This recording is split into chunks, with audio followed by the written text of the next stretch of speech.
Muy buenos días, amado hermano y amigo. ¿Cómo están?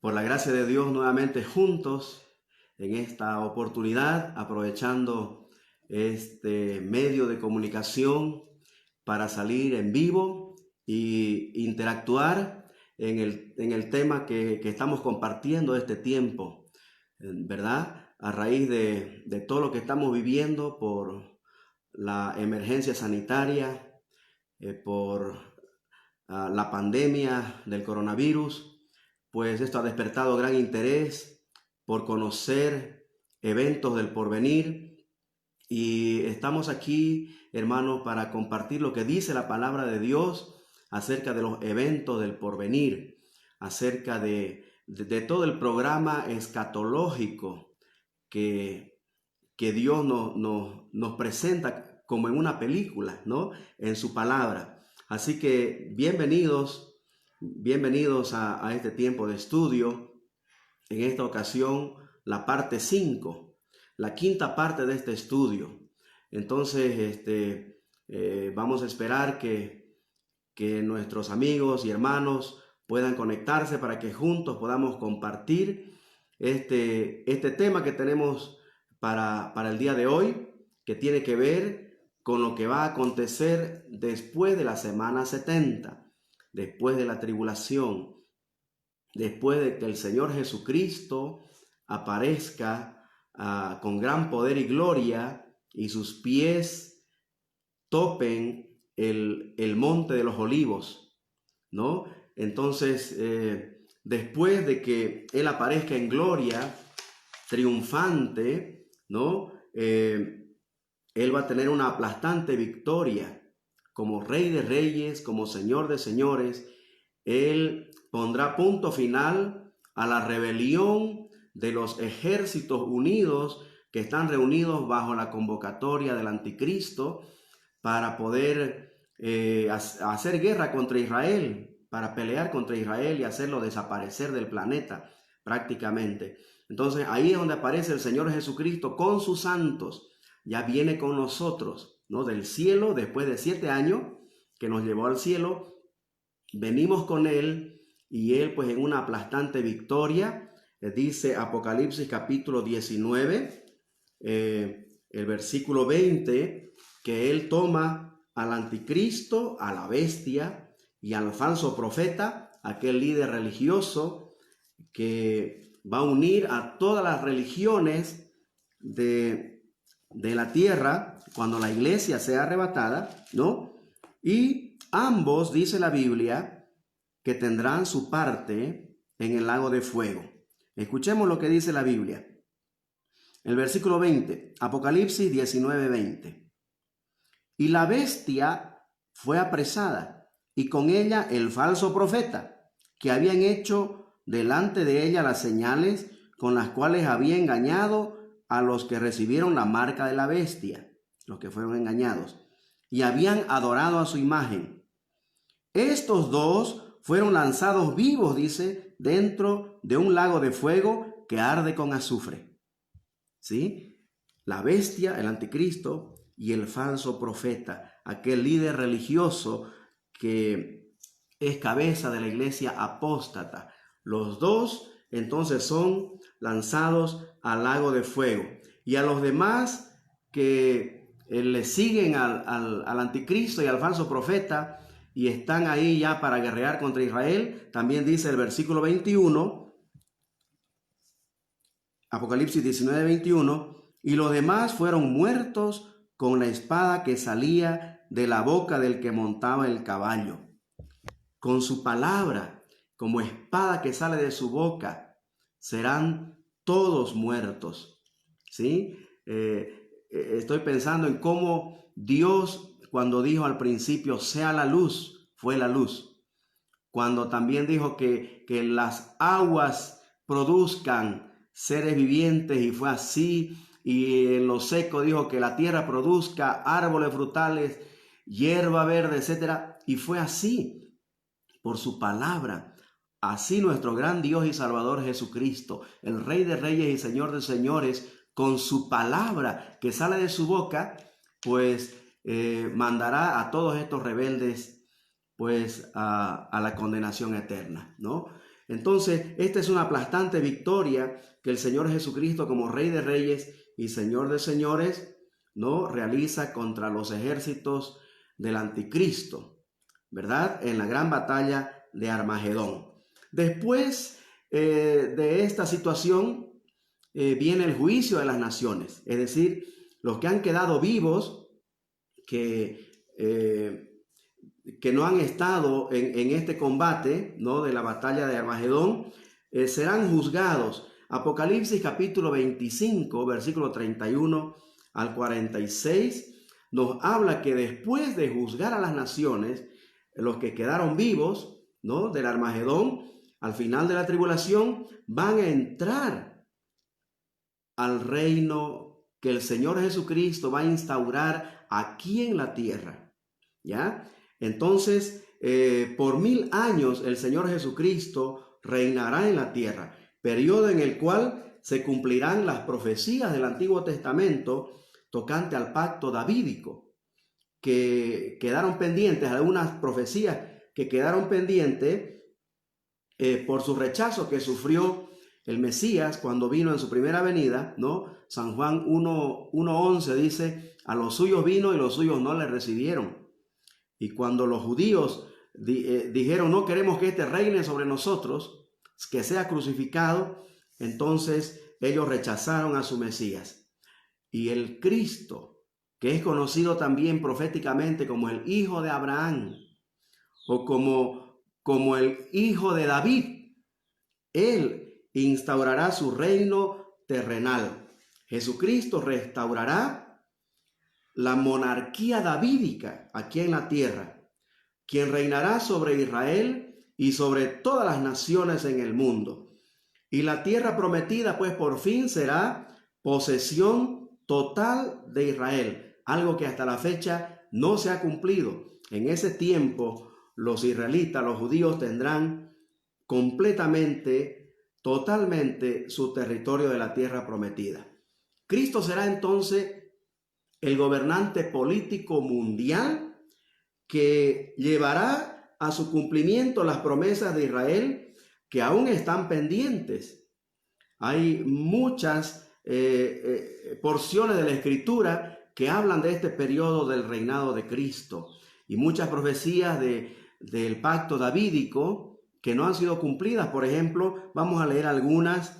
Génesis capítulo 12, que es donde empieza, ¿no? La simiente de Abraham sería que traería bendición a todas las naciones, hablando de la descendencia en Isaac y la línea mesiánica hasta Jesucristo, ¿sí? En 2 Samuel capítulo 7, en el pacto davídico, versículo 12 al 16, ahí también el Señor hace clara su promesa del reinado eterno del descendiente de David, Jesucristo. En Lucas capítulo 1, versículo 30, versículo 31, ahí es donde encontramos que en el Señor Jesucristo, el Hijo de David, se cumplen todas estas profecías. Vamos a leer, sin embargo, Jeremías capítulo 23. Jeremías capítulo 23. Acompáñeme con su Biblia. Vamos a mirar el versículo 5, por ejemplo. 23:5 dice así la palabra del Señor. He aquí que vienen días, dice Jehová, en que levantaré a David renuevo justo. Levantaré a David renuevo justo y reinará como rey. Este renuevo justo, el cual será dichoso y hará juicio y justicia en la tierra. Es la profecía tocante al renuevo de David, ¿no? Al retoño, ¿sí? de David, a la simiente de David, al descendiente de David, que en esa línea mesiánica pues se cumplió en Jesucristo.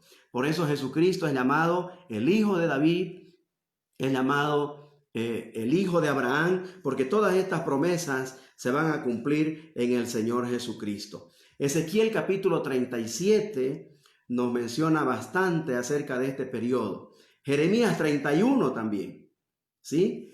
Mateo 26, etcétera. No hay muchos pasajes que nos hablan de este periodo del reinado terrenal de Jesucristo, ¿no? Por 1000 años.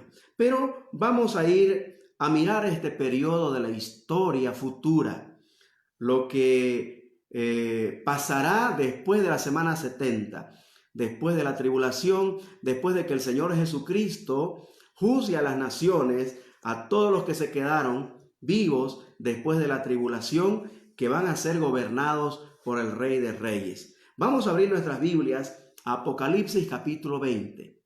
Apocalipsis capítulo 20, encontramos este periodo en la historia que se llama los 1000 años del reinado de Cristo en la tierra, conocido más por el milenio. Recuerden que el libro de Apocalipsis, Apocalipsis significa recorrer las cortinas o significa revelación.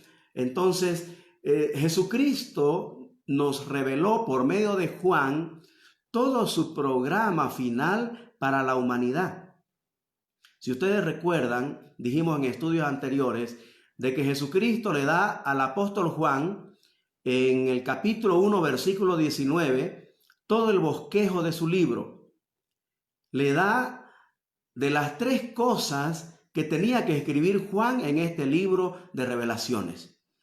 Y Apocalipsis 1:19 dice, escribe en primer lugar las cosas que has visto, lo que has visto, todo lo que encontramos en el capítulo 1, ¿sí? La visión que tiene Juan del Señor Jesucristo resucitado, ¿sí? Entonces, todo el capítulo 1 nos muestra a Jesucristo ya no como aquel bebé inocente e indefenso que nace en un establo, ya no como aquel cordero que fue llevado al matadero en la crucifixión, que enmudeció, no abrió su boca, porque de todo lo que le acusaban, realmente él se hacía responsable por ti y por mí. Entonces, Jesucristo es ahora, en Apocalipsis 1, el Dios eterno que retomó su gloria, que dejó en los cielos para venir y tomar forma humana y ser nuestro Salvador. En el capítulo 1 de Apocalipsis, Él se revela como el Dios eterno. Y ahí está descrito. Juan escribe cómo lo ve ahora a Jesucristo. Y él está realmente admirado, está emocionado, adorando y describiendo cada detalle del Dios eterno Jesucristo. Entonces Apocalipsis 1:19 dice, en primer lugar, escribe las cosas que has visto. En segundo lugar le dice, escribe de las cosas que son. Las cosas que son tiene que ver con la era de la iglesia, el periodo de la iglesia. Y esto abarca capítulo 2 y capítulo 3 de Apocalipsis. Ahí Juan describe todo el curso histórico de la iglesia, por lo que iba a pasar la iglesia de Jesucristo en la tierra.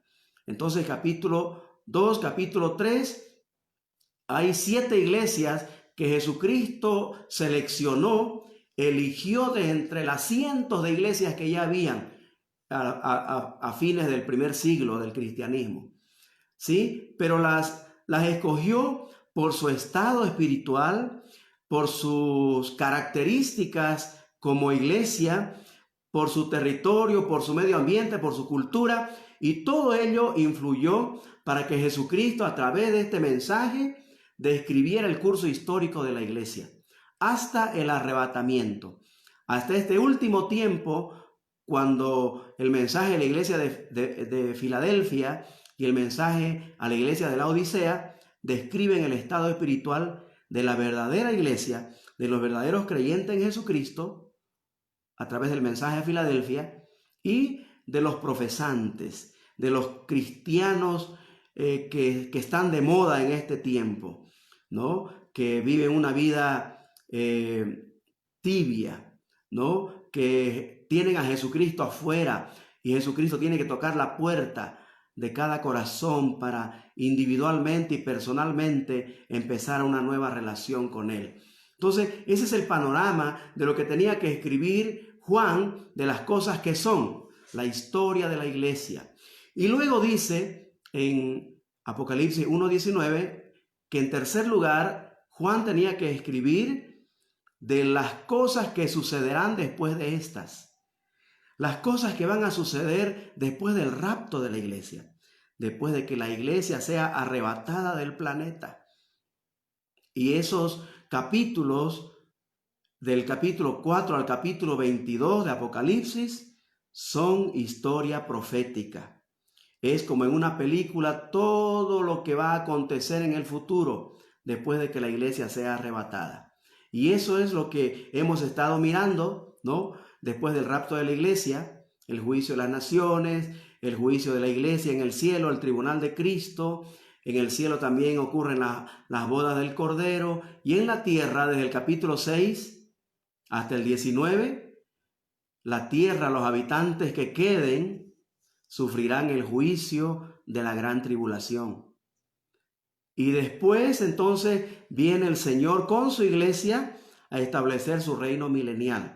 Al final del capítulo 19 ya leímos cómo con una aplastante victoria sobre el anticristo y el falso profeta y todos sus seguidores, el Señor está presto a instaurar su reino.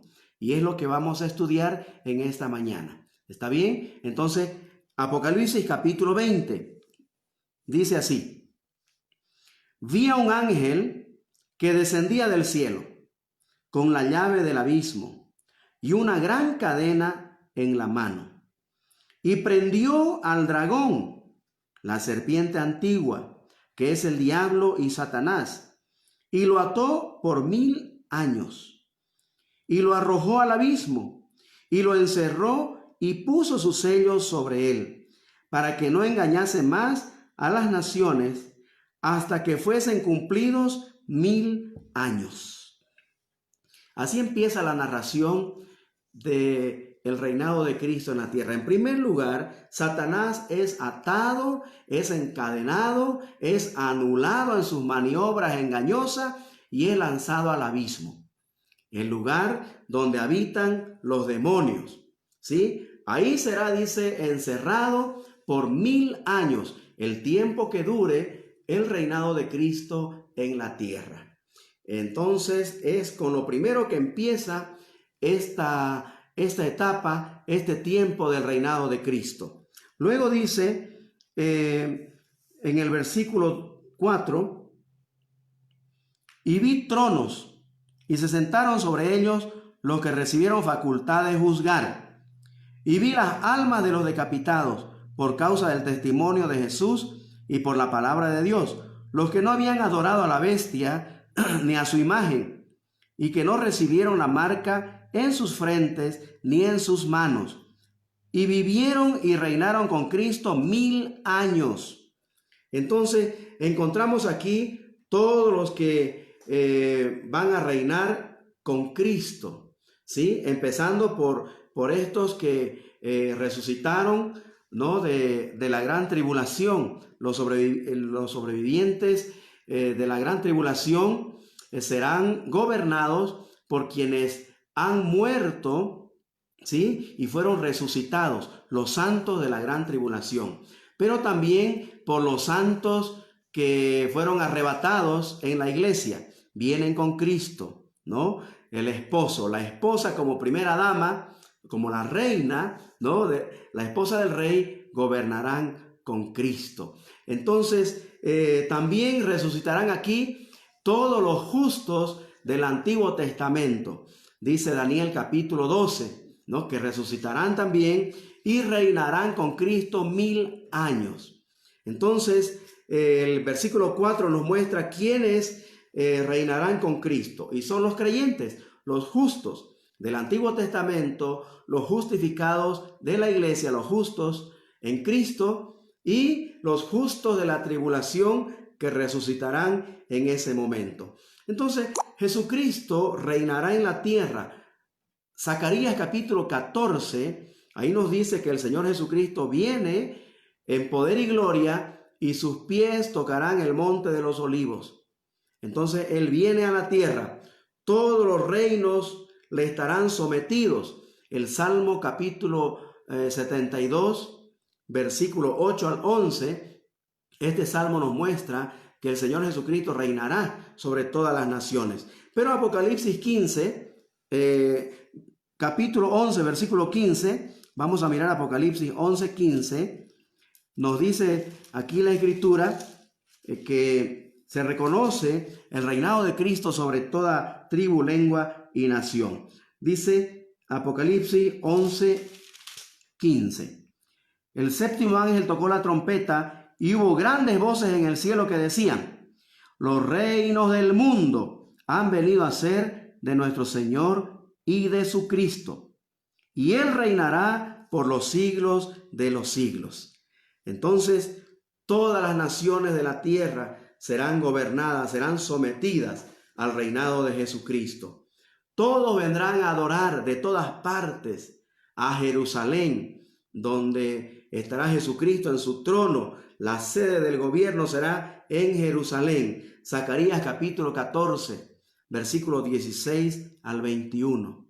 Zacarías 14, 16, ahí dice que todas las naciones vendrán a celebrar las fiestas, ¿no? Las fiestas religiosas, la fiesta de los tabernáculos, ¿sí? A Jerusalén. Entonces todos vendrán a adorar a Jerusalén. En este sentido, 1 Timoteo 6:15, pues toma sentido el lugar y el título, el trono de Jesucristo, el lugar y su trono. Vamos a mirar lo que dice 1 Timoteo 6, versículo 15.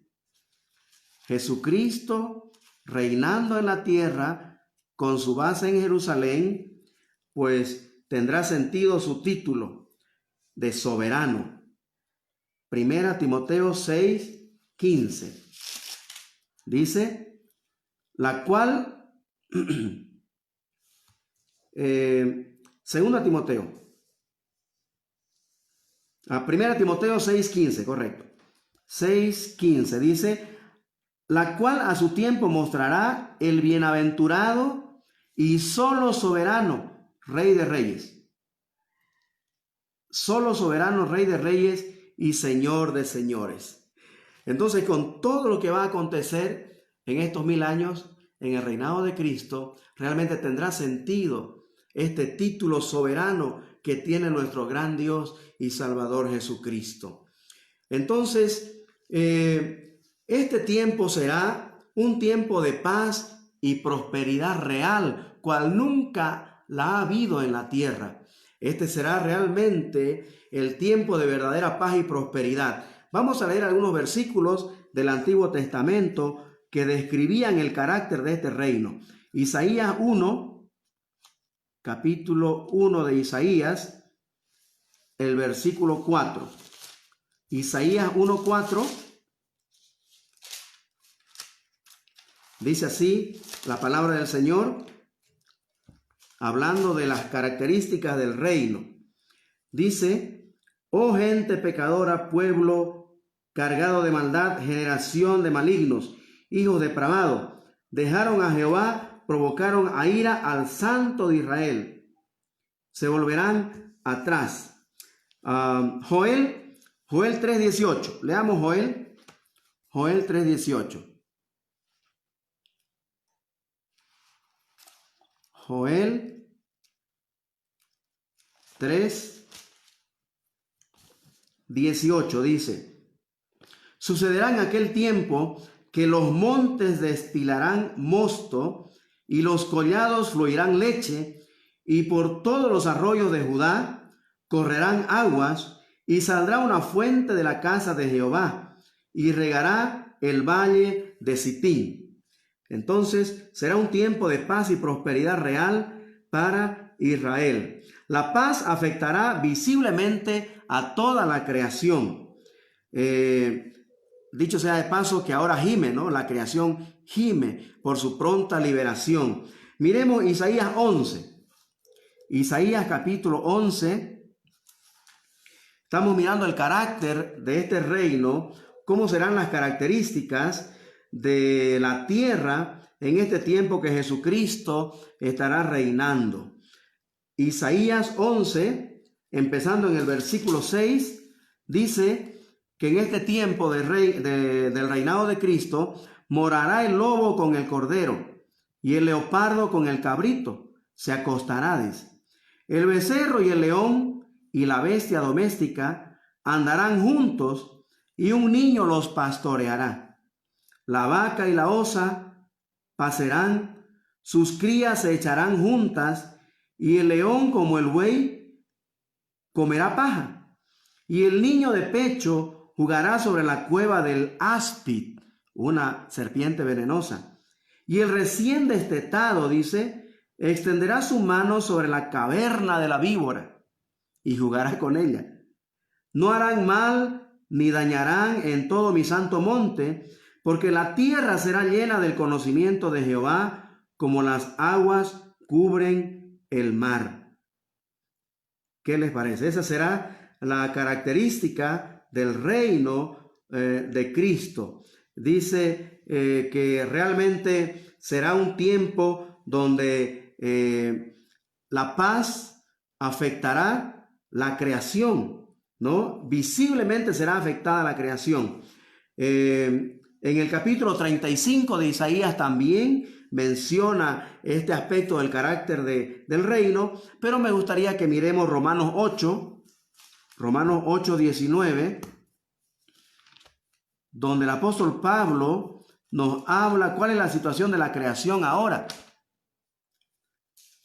8:19. Actualmente la creación tiene esta característica. Dice, porque el anhelo ardiente de la creación es el aguardar la manifestación de los hijos de Dios. Porque la creación fue sujeta a vanidad, no por su propia voluntad, sino por causa del que la sujetó en esperanza. Porque también la creación misma será libertada de la esclavitud de corrupción a la libertad gloriosa de los hijos de Dios. Porque sabemos que toda la creación gime a una, dice, y a una está con dolores de parto hasta ahora.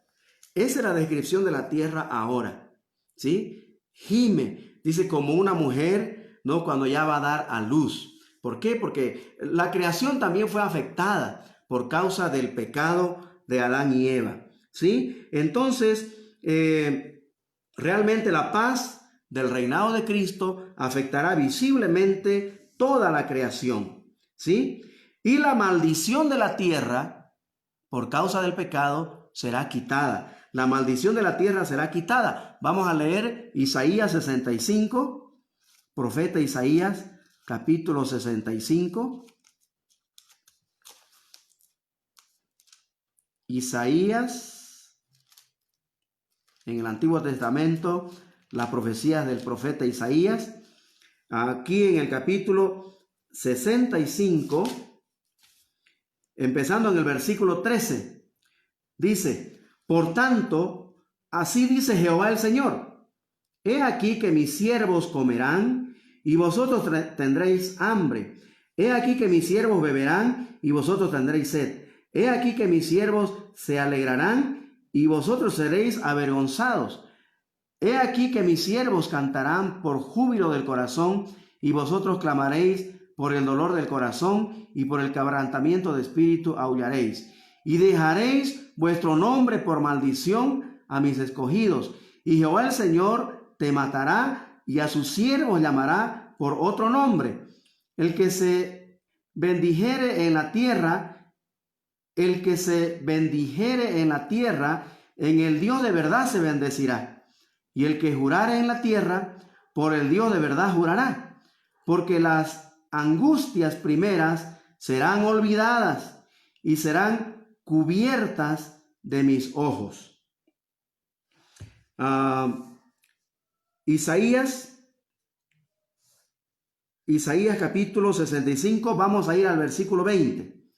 El versículo 20 dice, no habrá, este es el pasaje que quería leer, no habrá más allí niño, dice, que muera de pocos días, ni viejo que sus días no cumpla, porque el niño morirá de 100 años y el pecador de 100 años será maldito.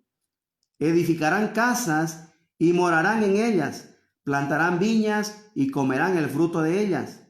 No edificarán para que otro habite, ni plantarán para que otro coma, porque según los días de los árboles serán los días de mi pueblo, y mis escogidos disfrutarán la obra de sus manos. No trabajarán en vano, ni darán a luz para maldición, porque son linaje de los benditos de Jehová, y sus descendientes con ellos. Y antes que clamen responderé yo, mientras aún hablan, yo habré oído. El lobo y el cordero serán apacentados juntos, y el león comerá paja como el buey, y el polvo será el alimento de la serpiente. No afligirán ni harán mal en todo mi santo monte, dijo Jehová. Esa es la descripción del reino de Cristo, que será un tiempo de paz, donde la creación será afectada, la maldición de la tierra será quitada, y entonces la tierra recuperará su vigor, como dice también la profecía de Amós 9, 13 al 15. Amós 9, versículo 13 al 15, habla de que la tierra volverá a tener su vigor. La tierra será quitada su maldición, es decir, que la naturaleza y toda la tierra realmente vivirá un tiempo glorioso, cual era el propósito de Dios al principio, ¿no? Antes del pecado, antes de la caída de Adán y Eva, cuando las frutas no se podrían, cuando las rosas no tenían espinas, en fin, volverá ese tiempo, en este tiempo de los 1000 años del reinado de Cristo. Sin embargo, debo decirles, queridos hermanos y amigos, que este periodo tiene su fin. Cuando lleguen el cumplimiento de los 1000 años, Apocalipsis 27 nos dice que Satanás será suelto y nuevamente volverá a sus fechorías, ¿no? A engañar a la gente. Y por supuesto, los que están siendo gobernados por Cristo y sometidos con vara de hierro a su reinado, no todos realmente serán sometidos por voluntad propia. Entonces, ellos son los que han nacido en el reino y de repente no han tenido una fe genuina en Jesucristo, un sometimiento al Rey de voluntad. Ellos serán presa fácil del engaño de Satanás, que nuevamente es suelto. ¿Y por qué es suelto Satanás nuevamente después de los 1000 años?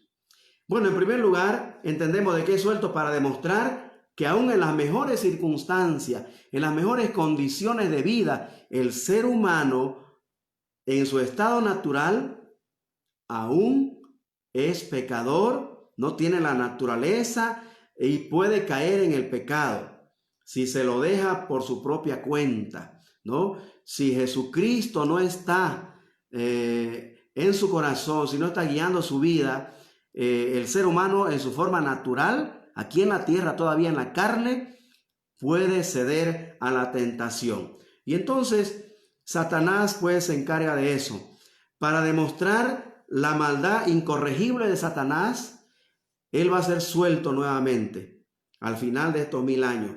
Y para justificar el castigo eterno al cual Satanás será sometido y todos los que le sigan, ¿no? Serán enviados Satanás y sus seguidores al castigo eterno, y entonces es suelto para poder demostrar y justificar que realmente el castigo eterno al cual serán enviados tanto Satanás como sus seguidores realmente es lo que merecen, es el castigo justo, ¿sí? Entonces esto ocurrirá al final entonces de este periodo del reinado de Cristo por 1000 años. Tras el milenio, entonces, Satanás es lanzado al lago de fuego, donde están la bestia y el falso profeta. Miremos lo que dice el versículo 10, Apocalipsis 20:10. Dice: Y el diablo que los engañaba fue lanzado en el lago de fuego y azufre, donde estaban la bestia y el falso profeta, y serán atormentados día y noche por los siglos de los siglos. Este será el final de Satanás, el engañador. Su última rebelión es provocada al final del milenio, con las personas que no tenían experiencia en el tema de la tentación, aquellos que no se sometieron al reinado de Cristo de manera voluntaria, serán fácilmente engañados. Y ahí dice, ¿no?, en el versículo 9, que de los 4 puntos cardinales del planeta Tierra, habrá gente que le va a seguir a Satanás nuevamente, tan numerosa como la arena del mar. Y tendrán pues su triste final juntamente con Satanás en el lago de fuego. Amigos y hermanos, la palabra de Dios deja bien claro que la muerte no es la aniquilación de la existencia.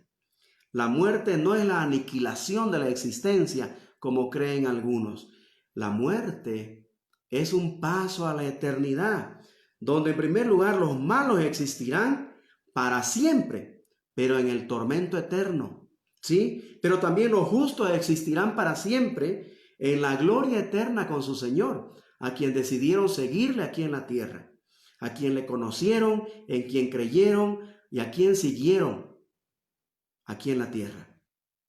Pero también los injustos, los malvados, los que siguieron a Satanás aquí en la tierra, también tendrán su parte, ¿no?, en el tormento eterno, en el lago de fuego y azufre. Ahí será el destino de Satanás y de todos los que le siguen, los que le siguieron desde Caín, ¿no?, hasta estos últimos que fueron engañados al final del milenio. En el juicio del gran trono blanco, que será el tema para el próximo domingo, ¿sí? Todos los injustos, todos los inconversos, todos los rebeldes que le dijeron no a Dios, serán juzgados y verán por qué están yendo al castigo eterno. Los que no aceptaron a Cristo hoy en el tiempo de la iglesia, los que han seguido a Satanás a lo largo de toda la historia y los que ahora rehúsan creer en Cristo y aceptarlo como Señor y Salvador, pues serán juzgados en este juicio que se llama el juicio del gran trono blanco. Entonces, la palabra de Dios es clara. La muerte no es el final de la existencia humana, ¿ya? Es el inicio de la vida eterna, lejos de Dios o en la gloria de Dios. ¿Cuál será tu decisión? ¿Dónde piensas pasar la eternidad? ¿Ya sabes con certeza dónde pasarás la eternidad después de la muerte? Yo te animo en esta mañana a que creas en Cristo y le recibas como tu Señor y Salvador para que puedas disfrutar de su presencia por toda la eternidad. Que el Señor te bendiga y Dios mediante el próximo domingo estaremos con la última lección de esta serie de los eventos del porvenir, el juicio del gran trono blanco. Que el Señor te bendiga.